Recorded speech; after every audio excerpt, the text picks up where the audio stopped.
The morning light filtered through the grand windows of Kensington Palace as Catherine, the Princess of Wales, stood before her mirror, adjusting the delicate diamond earrings that had once belonged to Princess Diana.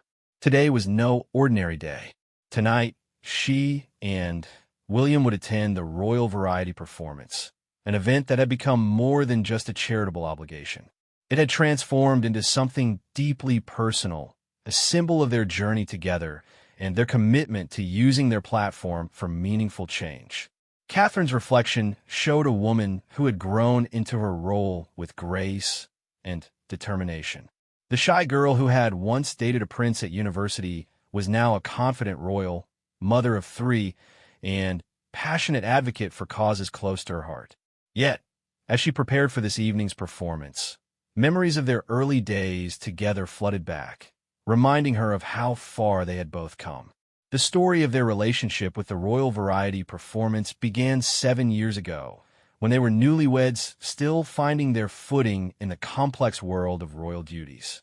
That first attendance had been nerve-wracking for Catherine. She remembered the weight of expectation, the hundreds of cameras capturing every gesture, every smile, every interaction with the performers and charity workers. William had been her anchor then, his steady presence and gentle encouragement helping her navigate the overwhelming experience. Now, as she smoothed down her elegant navy blue gown, Catherine felt a different kind of anticipation. This wasn't about proving herself anymore. This was about continuing a tradition that had become deeply meaningful to both of them. The Royal Variety Performance wasn't just entertainment. It was a celebration of talent, creativity, and, most importantly, a massive fundraising effort for the Royal Variety Charity, which supported entertainers in need. William entered their private quarters, adjusting his white bow tie with practiced ease. His tall frame filled the doorway, and Catherine noticed how his face had matured over the years. The carefree young man she had fallen in love with at St. Andrews University now carried the weight of responsibility with quiet dignity. Yet his eyes still held that same warmth and mischief that had first captured her heart. Ready for another evening of trying to look dignified while comedians make jokes about the royal family? William asked, his lips curving into a familiar smile that made Catherine's heart skip a beat, even after all these years together. Catherine laughed, a sound that filled their private space with warmth. I think we've gotten rather good at it, haven't we? Remember that comedian 3 years ago who did the impression of you trying to change George's diaper? William groaned theatrically. How could I forget? The entire audience was in stitches, including you. I seem to recall you laughing so hard you nearly snorted. I did not snort, Catherine protested, but her eyes were dancing with mirth. These moments of lightness were precious to them, stolen seconds of normalcy in lives that were constantly under scrutiny. Their conversation was interrupted by a gentle knock on the door. Their private secretary entered with the evening's schedule and final briefing materials. The Royal Variety Performance was a well-oiled machine, but every year brought new challenges, new performers, and new opportunities to connect with the public in meaningful ways. As they reviewed the program, Catherine's attention was drawn to one particular act. A young girl named Emma, only 12 years old, would be performing a piece about overcoming adversity. Emma had been born with a rare condition that affected her mobility, but she had refused to let it define her limits. Instead, she had channeled her experiences into a powerful performance piece that combined dance, spoken word, and music. "This is why we do this," Catherine murmured, showing William the brief about Emma's performance. "It's not about the glamour or the photographs. It's about giving platforms to voices that might otherwise go unheard." William nodded, reading over Emma's story. They had both become increasingly passionate about using their positions to highlight important causes and to support those who were making a difference in their communities. The Royal Variety Performance had become one of their favorite events because it perfectly embodied this philosophy. As they prepared to leave for the venue, Catherine reflected on how their approach to royal duties had evolved. In the early years, they had followed protocols and traditions, doing what was expected of them with dedication, but perhaps not always with the deep personal investment they felt now. Becoming parents had changed everything. Watching their children grow and develop their own personalities had given both William and Catherine a renewed sense of purpose. They wanted their children to understand that privilege came with responsibility, that their position was not just about titles and ceremonies, but about service and making a positive impact on the world. The Royal Variety performance was one of the ways they demonstrated these values, showing support for the arts while raising vital funds for charity. The drive to the venue gave them a few precious moments of quiet conversation. In the back of their official car, separated from their protection officers by a privacy screen, they could speak freely about their hopes and concerns for the evening ahead. "I spoke with the organizers about Emma's performance," William said, his voice carrying a note of genuine concern. "They've made sure she has everything she needs, and her family will be in the audience. I thought we might spend a bit of extra time with her after the show, if you're agreeable." Catherine felt a surge of love for her husband. This was who William truly was beneath the public persona, a man who cared deeply about individual stories and who never lost sight of the human element in their royal duties. "Of course," she replied. "I like that very much. And perhaps we could arrange for her to meet some of the other young performers. Building connections and friendships could be just as valuable as the performance itself." As their car approached the venue, they could see the crowds already gathering. Fans with cameras, photographers from various media outlets, and the general public who had come just to catch a glimpse of the evening's proceedings. The sight of these crowds always brought mixed emotions for Catherine. She appreciated the public's interest and support, but she was also acutely aware of how their every move would be analyzed and discussed. "You know what I love most about this event?" William said, seeming to sense her thoughts. By the end of the evening, people were talking about the performances, the charity, the causes that matter. We become part of the background, which is exactly as it should be. Catherine smiled, understanding completely. The best royal events were the ones where their presence elevated and highlighted others, rather than drawing all the attention to themselves. It was a delicate balance, being visible enough to bring media attention and public interest, while ensuring that the focus remained on the worthy causes they were supporting. As they stepped out of their car and onto the red carpet, the familiar sounds of camera clicks and crowd cheers enveloped them. Catherine had long ago learned to find calm in the center of this storm of attention. She moved with practiced grace, her smile genuine as she waved to the crowds and paused for the official photographs that would appear in newspapers around the world tomorrow. But even as she fulfilled these public duties, her mind was already on the evening ahead. She was thinking about Emma, the young performer whose courage and determination reminded Catherine why this work mattered so much. She was thinking about all the other artists and performers they would meet, each with their own story, their own dreams, their own struggles and triumphs. The Royal Variety performance had become more than an annual obligation. It had become a celebration of human resilience, creativity, and the power of art to transform lives and bring communities together.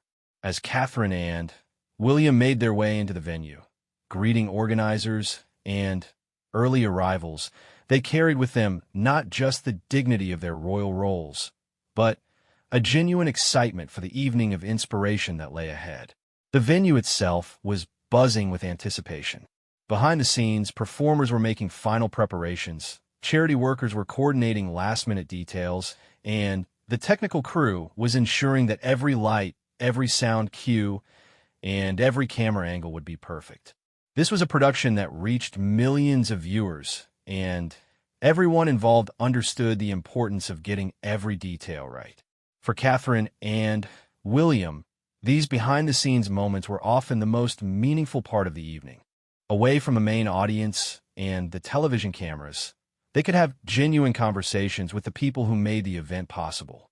They could express their gratitude to the volunteers, encourage nervous performers, and learn about the real-world impact of the funds raised through the evening.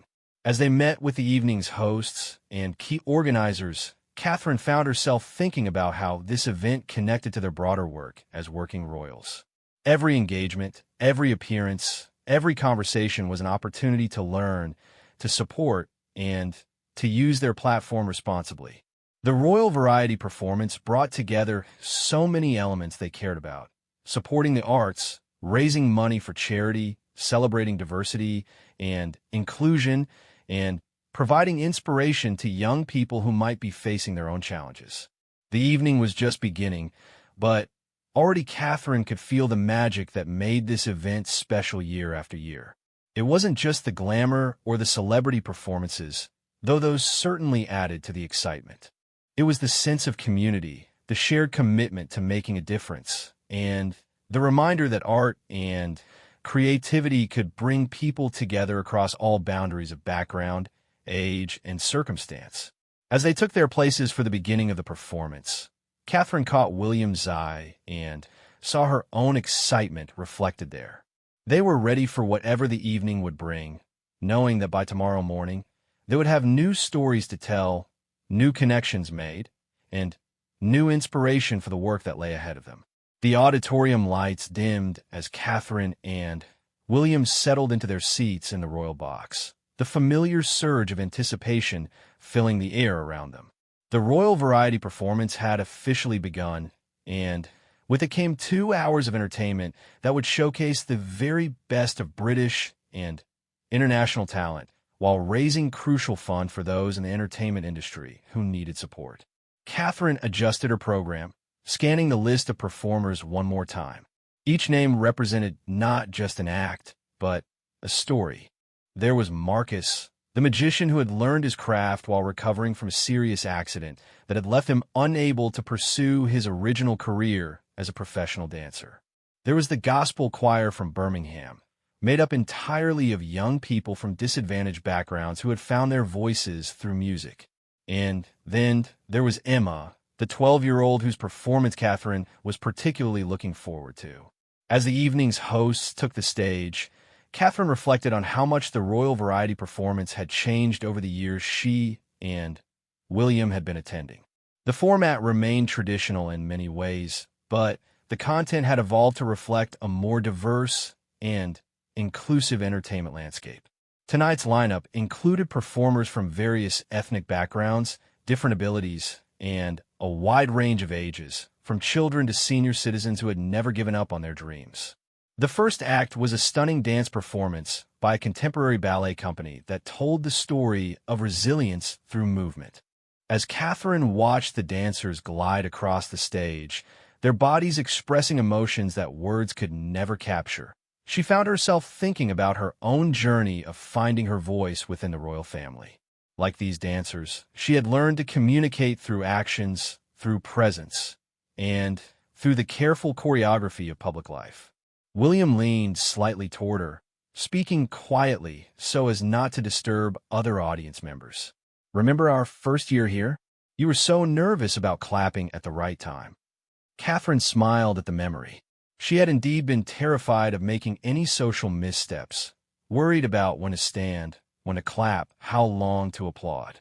The protocols of royal behavior had seemed overwhelming then. Now, these considerations had become second nature, allowing her to focus entirely on the performances themselves. "Now I'm more worried about crying at the wrong time," she whispered back, already feeling emotional as the dance performance reached its climactic conclusion. The raw emotion conveyed by the dancers, the story of overcoming adversity through art, struck deep chords within her. The applause was thunderous, and Catherine found herself on her feet with the rest of the audience, genuinely moved by what she had just witnessed. This was what she loved most about live performance: the immediate connection between artist and audience, the shared experience of witnessing something beautiful and meaningful. As the next act was introduced, Catherine's attention was drawn to the technical aspects of the production. The lighting changes, the seamless transitions between acts, the coordination required to make everything appear effortless. It reminded her of royal events and how much work went on behind the scenes to create moments that looked natural and spontaneous to the public. The comedian who took the stage next had them all laughing within minutes. His routine was clever and observational, poking gentle fun at modern life without resorting to anything inappropriate or offensive. When he made a light-hearted reference to the challenges of parenting in the digital age, both Catherine and William found themselves nodding along, thinking of their own struggles with managing their children's exposure to technology while still preparing them for a world where digital literacy was essential. At least our children can't Google embarrassing photos of us from university, William murmured during the applause, making Catherine suppress a giggle. Yet, she replied with mock seriousness, "Give them a few years." The musical performances that followed showcased the incredible diversity of talent in the UK. A folk singer whose voice carried the weight of generations of storytelling was followed by a hip-hop artist whose lyrics spoke powerfully about social justice and community empowerment. Each performer brought their own perspective, their own experiences, and their own hopes for the future. Catherine found herself particularly moved by a young singer-songwriter who performed an original composition about mental health awareness. The lyrics were honest and vulnerable, speaking about the importance of seeking help and supporting one another through difficult times. This was an issue close to both Catherine and William's hearts, particularly through their work with the mental health charity Heads Together. As the first half of the show concluded with a spectacular group performance involving multiple acts collaborating on stage, Catherine felt a familiar sense of pride in what the Royal Variety performance represented. This wasn't just entertainment. It was a celebration of human creativity, resilience, and the power of community support. During the interval, Catherine and William made their way backstage to meet some of the performers. This was always one of their favorite parts of the evening, the opportunity to speak personally with the artists and learn more about their journeys and their work. Their first stop was with Marcus, the magician whose story had captured their attention in the program notes. In person, he was warm and articulate, eager to share not just his magic tricks, but the deeper story of how he had rebuilt his life after his accident. The magic became a way of proving to myself that I could still create wonder, Marcus explained as he demonstrated a simple card trick for them. When I couldn't dance anymore, I thought my connection to performance was over. But magic taught me that there are many ways to move an audience. Catherine was struck by his resilience and the way he had transformed personal tragedy into artistic triumph. "Have you been able to help other performers who have faced similar challenges?" she asked. "That's actually become a big part of my work," Marcus replied, his face lighting up. "I run workshops for people in the entertainment industry who are dealing with career-ending injuries or illnesses.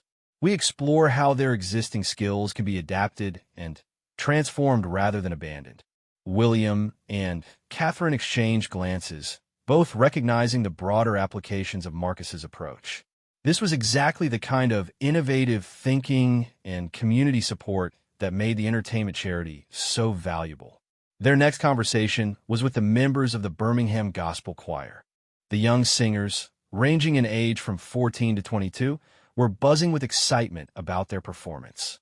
Their choir director, Mrs. Williams, explained how the group had started as a way to give young people in their community a positive outlet and had grown into something much larger.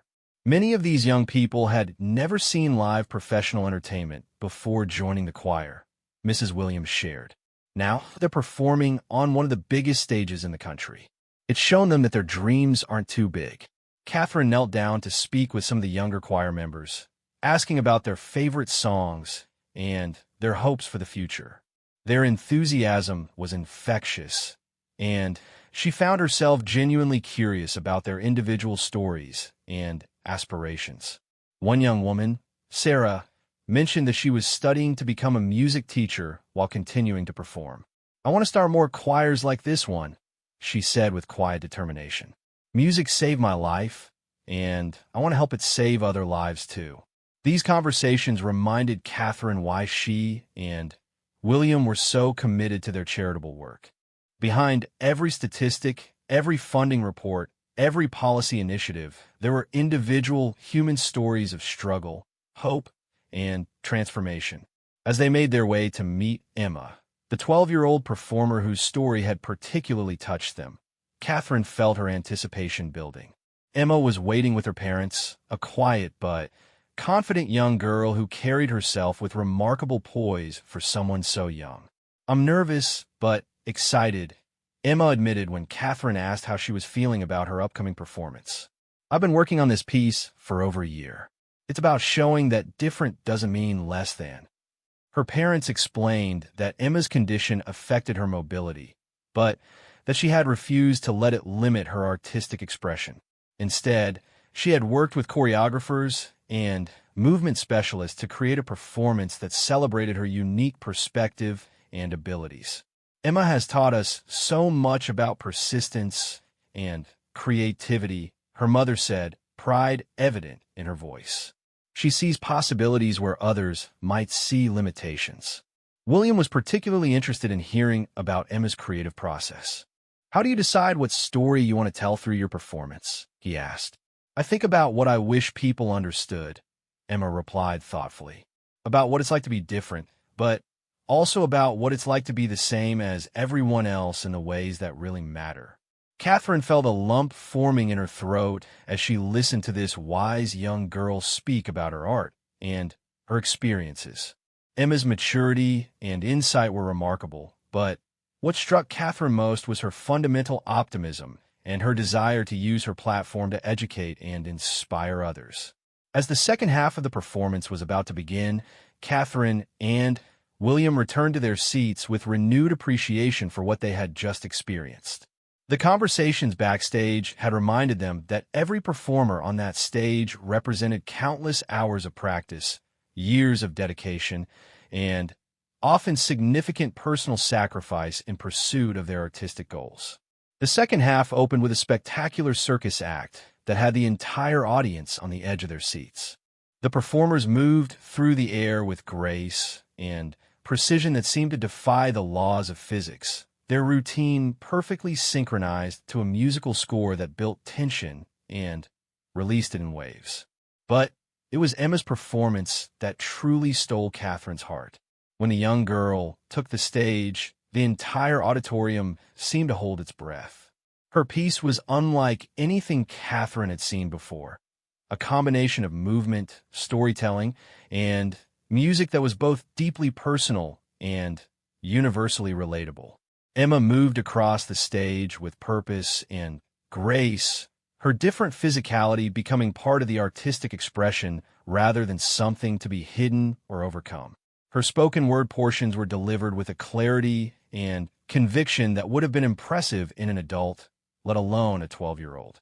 As Emma's performance reached its conclusion, with a message about embracing differences and finding strength in vulnerability, Catherine realized she was crying. Not tears of sadness, but tears of inspiration and hope. This young girl had created something beautiful from her challenges, and in doing so had given a gift to everyone in that auditorium. The standing ovation that followed was immediate and sustained, with the entire audience on their feet, applauding not just the technical skill of the performance, but the courage and heart that had gone into creating it. Catherine and William were among the first to rise, their applause heartfelt and genuine. The final acts of the Royal Variety performance continued to build in intensity and emotion, each performer seeming to understand that they were part of something larger than individual entertainment. Catherine watched with growing admiration as an elderly jazz singer, well into her 70s, commanded the stage with a voice that had only grown richer and more expressive with age. Doris Patterson had been performing for over 50 years, through changing musical tastes and industry upheavals, never quite achieving mainstream stardom, but never losing her passion for music. Her inclusion in tonight's lineup was part of the Royal Variety Performance's commitment to celebrating artists of all career stages, recognizing that talent and dedication deserved recognition regardless of commercial success. As Doris sang a heartbreaking ballad about love lost and found again, Catherine found herself thinking about the concept of a life devoted to art. Here was a woman who had chosen music over financial security, who had continued performing in small venues and local clubs because she believed in the transformative power of song. The Royal Variety Charity existed partly to support performers like Doris when age or illness made it difficult for them to continue earning their living through entertainment. William noticed Catherine's emotional response to the performance and gently squeezed her hand. After years of marriage, he could read her moods and thoughts with remarkable accuracy. He knew she was thinking not just about Doris's beautiful voice, but about the broader questions of purpose, passion, and the choices people made in pursuit of their dreams. The song concluded to warm applause, and Catherine felt grateful that an audience of millions would now know Doris's name and her story. This was another reason why she valued the Royal Variety performance so highly.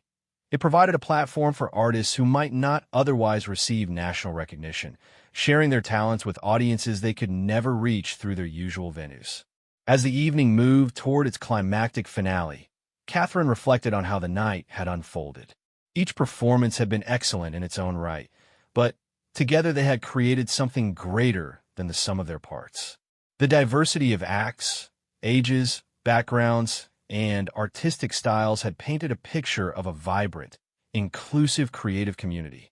The gospel choir from Birmingham returned to the stage for the evening's finale, joined by several other musical acts from throughout the night.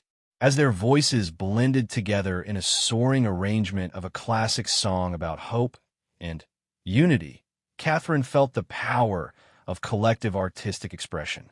Individual voices became part of something larger, each contributing their unique tone and perspective to create harmony. William leaned toward her as the music swelled. "This is what the Commonwealth should sound like," he said quietly, referring to their shared commitment to strengthening the relationships between the diverse nations and territories that formed the Commonwealth of Nations. Catherine nodded, understanding immediately what he meant. The finale represented the same principles they tried to embody in their royal work. Different voices coming together in mutual respect and support, each valued for their unique contributions while working toward common goals. As the final notes echoed through the auditorium and the performers took their bows, Catherine felt the familiar mixed emotions that marked the end of a powerful live experience. She was exhilarated by what she had witnessed, but also slightly melancholy that it was over. The magic of live performance was its temporary nature. It existed fully only in the moments when it was happening, leaving behind memories and emotional imprints rather than physical artifacts. The traditional finale of the Royal Variety performance called for Catherine and William to meet with all the performers on stage. This was always a logistical challenge, coordinating the movements of dozens of artists, technical crew, and security personnel, but it was also one of the most meaningful moments of the evening. As they made their way onto the stage, Catherine was struck by how different the auditorium looked from this perspective. The lights that had seemed soft and warm from their seats in the royal box were revealed to be powerful beams that created dramatic pools of illumination. The audience, which had been individual faces from the stage view, became a sea of people extending far beyond what she could clearly see. The performers lined up according to a carefully planned protocol, with the evening's hosts making introductions and facilitating brief conversations. Catherine and William moved through the line with practiced efficiency, but their interactions were genuine and personal. They had developed a skill for making each brief encounter feel meaningful while maintaining the pace necessary to speak with everyone. When they reached Emma, Catherine couldn't help but give the young girl an impulsive hug. "Your performance was extraordinary," she told her. "You made everyone in that audience think differently about what's possible." Emma beamed with pride, but her response was characteristically thoughtful.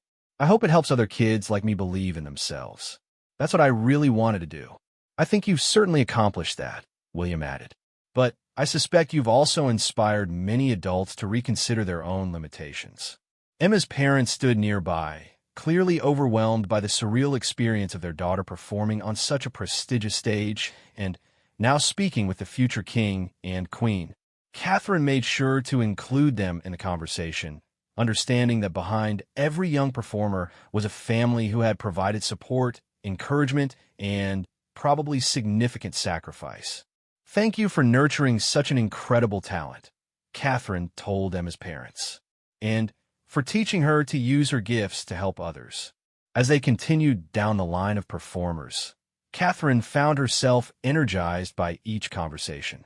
The magician Marcus introduced them to several other performers he had been mentoring, creating an impromptu discussion about the importance of peer support in the entertainment industry.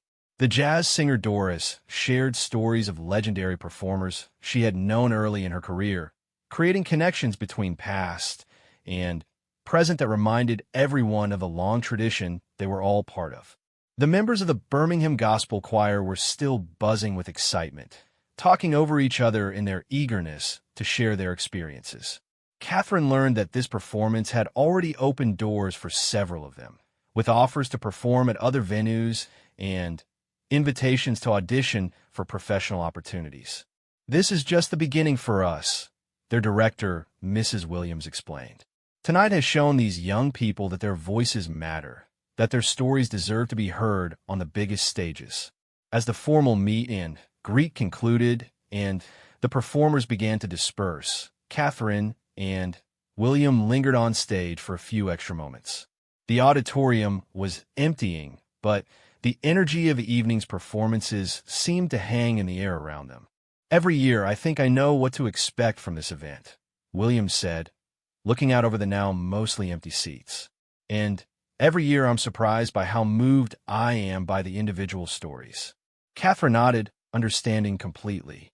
"It's the reminder that behind every performance, every charity statistic, every policy initiative, there are real people with dreams and struggles and incredible resilience."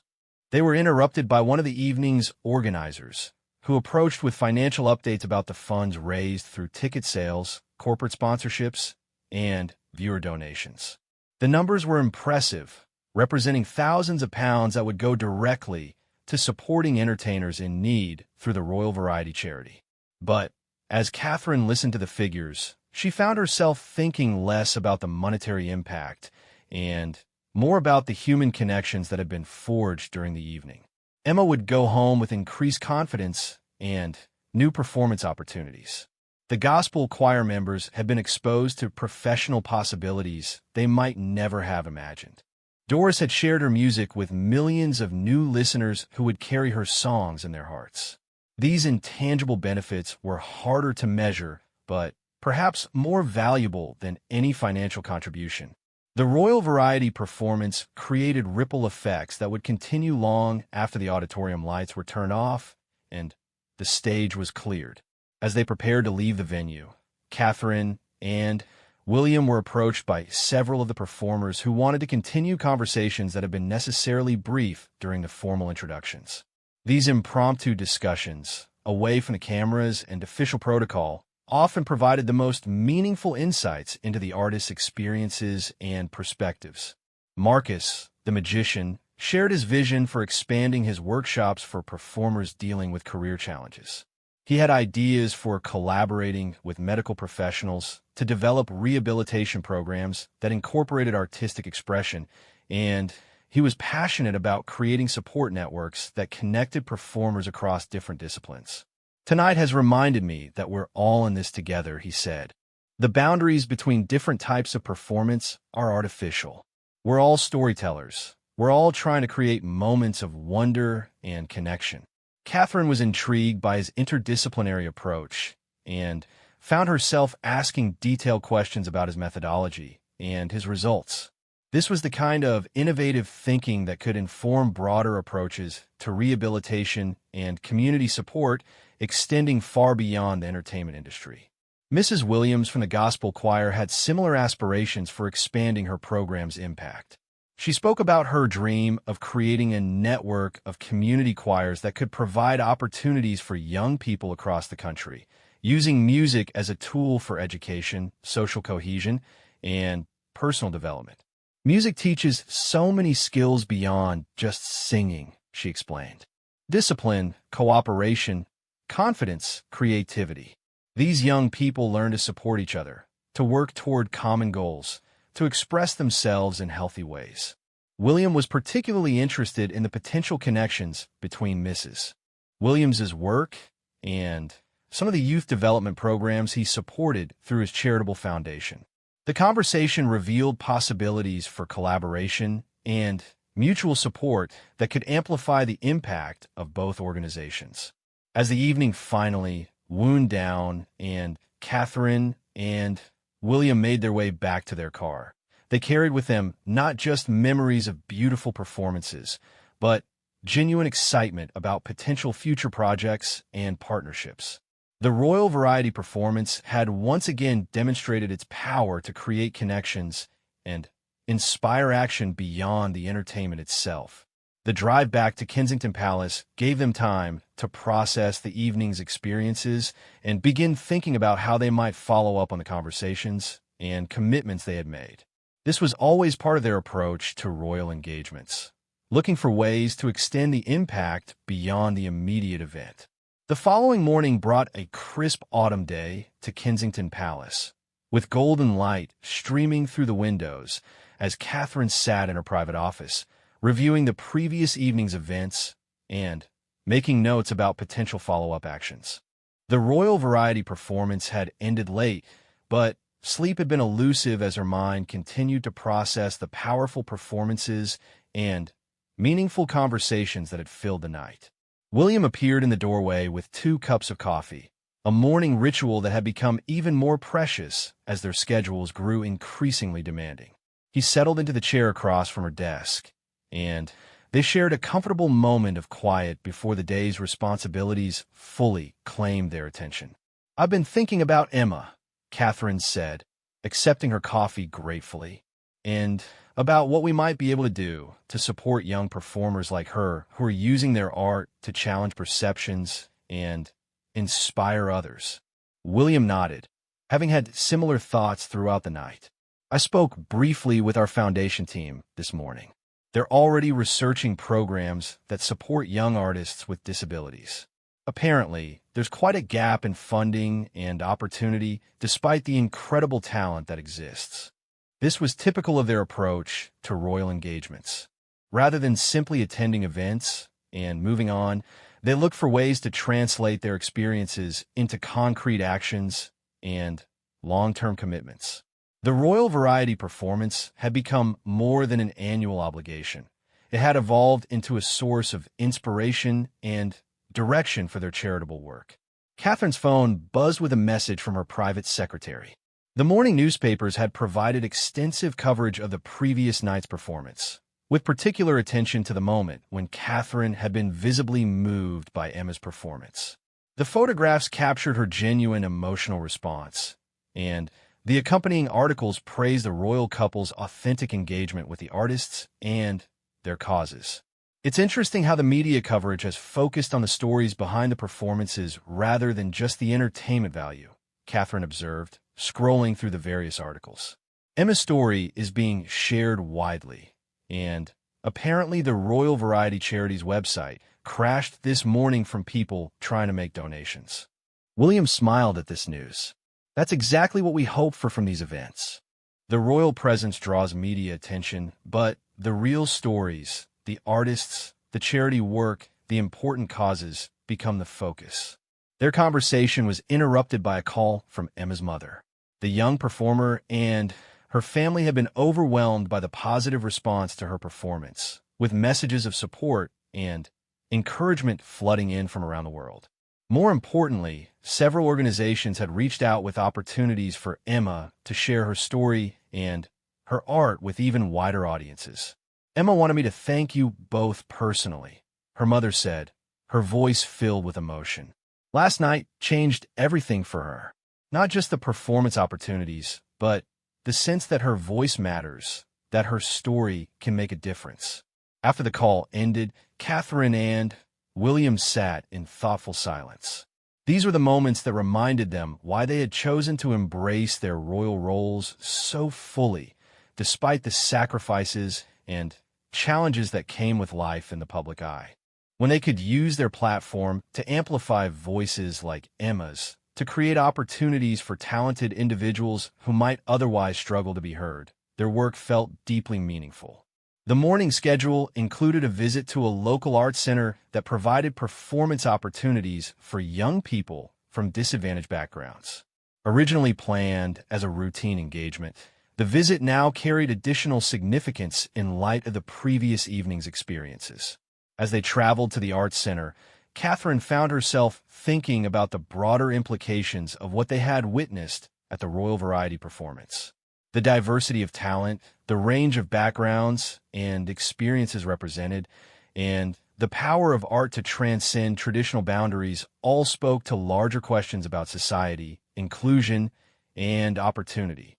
The Arts Center was housed in a converted warehouse in an area of London that had once been industrial, but was now experiencing rapid gentrification.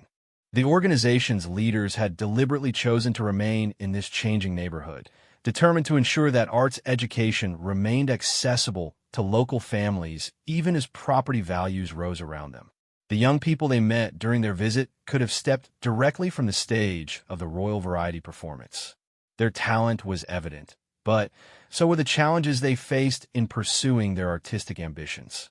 Many came from families where arts education was seen as a luxury rather than a necessity, where practical concerns about employment and financial stability took precedence over creative dreams. Catherine was particularly moved by her conversation with a 16-year-old dancer named Aisha, whose family had immigrated from Somalia when she was small. Aisha had discovered dance through a community program, but struggled to find opportunities to develop her skills further due to the cost of professional training. I watch programs like the Royal Variety performance, and I dream about being on that stage someday, Aisha confided. But sometimes it feels impossible. The professional dance world seems so far away from my life here. Dreams are only impossible if you stop working toward them, Catherine replied gently. And you're not working toward them alone. Programs like this one exist to help bridge that gap between dreams and reality.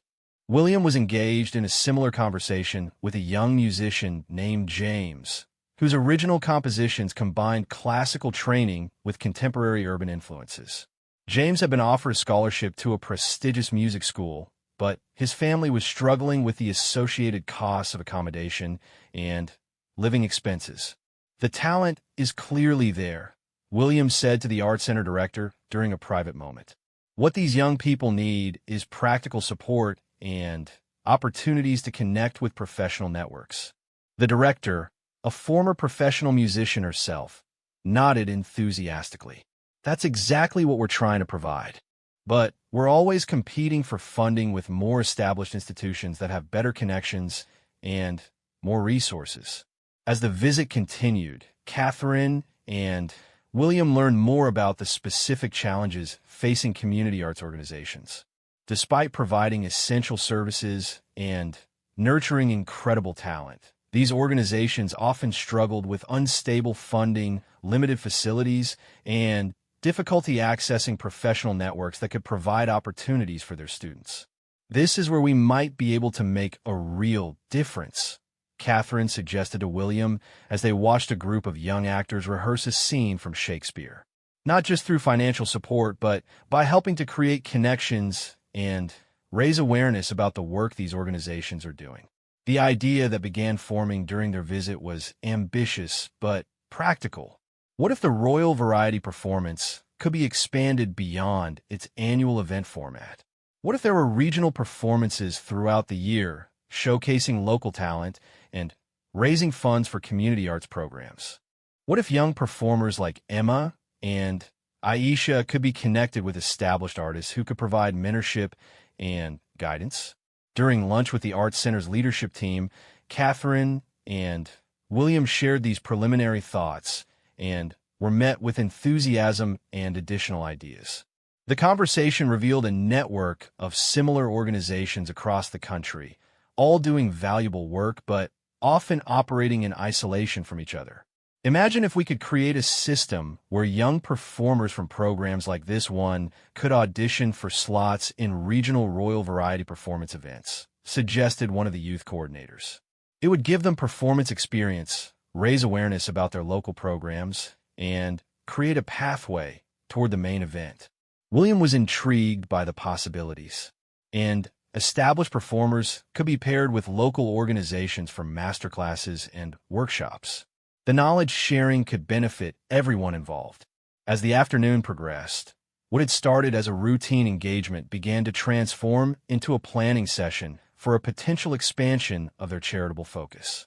The combination of the previous night's inspiration and the day's practical insights was creating a clear vision for how they might increase their impact on young artists and community arts programs. Catherine found herself thinking about Emma's performance and her message about embracing differences and finding strength in vulnerability. This philosophy could become central to their expanded arts initiatives, ensuring that opportunities were truly inclusive and that diverse voices were not just welcomed, but actively sought out. The conversation was interrupted by a call from their foundation's executive director, who had been monitoring the responses to the previous night's Royal Variety performance. The early indicators were overwhelmingly positive, with significant increases in donations to the Royal Variety charity and numerous inquiries about supporting similar programs. The public response suggests there's real appetite for expanding this type of work, the director reported. People seem to understand that supporting the arts isn't just about entertainment. It's about creating opportunities and building community. As their visit to the Arts Center concluded, Catherine and William made commitments that went beyond the typical royal engagement follow-up. They scheduled future visits to observe classes and performances arranged for foundation staff to conduct a detailed assessment of the organization's needs and opportunities, and began planning for a meeting with other community arts leaders to explore the feasibility of their regional performance idea. The drive back to Kensington Palace was filled with excited conversation about possibilities and logistics. Both Catherine and William were energized by the prospect of creating something new and meaningful, of using their platform to address real needs and create lasting opportunities for young artists. I keep thinking about what Emma said, Catherine mused as they navigated London traffic, about showing that different doesn't mean less than. That could be the theme for everything we're talking about, celebrating diversity in all its forms while creating opportunities for excellence. William agreed wholeheartedly, and it connects to so many of the causes we already support. Mental health awareness, education access, community development. The arts touch all of these areas. As evening approached, and they returned to their family life with their children, Catherine reflected on how the previous 24 hours had demonstrated the power of authentic engagement with the arts and the communities they served. The Royal Variety performance had provided not just an evening of entertainment, but a catalyst for expanded action and deeper commitment to supporting young artists. The children's excited questions about the previous night's performances, they had watched portions of it on television, provided an opportunity to talk about the importance of supporting others' dreams and using advantages to help those who faced greater challenges. These conversations were part of Catherine and William's ongoing effort to ensure their children understood both their privileges and their responsibilities. As the family gathered for dinner, the day's experiences continued to resonate. The memory of Emma's powerful performance, the enthusiasm of the young artists at the community center, and the possibilities for expanded impact all contributed to a sense of purposeful excitement about the work that lay ahead. Later that evening, as Catherine and William reviewed their calendars for the coming months, they began to identify opportunities to further develop their arts-focused initiatives. The Royal Variety performance had become more than an annual event. It had evolved into a cornerstone of their charitable work and a source of ongoing inspiration for their service to others. The story that had begun with preparation for a single evening's entertainment had transformed into a commitment to long-term change and expanded opportunity. As they planned for the future, both Catherine and William carried with them the voices and stories of the artists they had met, The reminder that their platform came with the responsibility to create space for others to shine. The golden light of the following morning would bring new challenges and opportunities, but it would also bring the continued commitment to use their position in service of others' dreams and talents. The Royal Variety performance had reminded them why their work mattered, and how the arts could serve as a bridge between different worlds, creating understanding, inspiration, and hope for the future.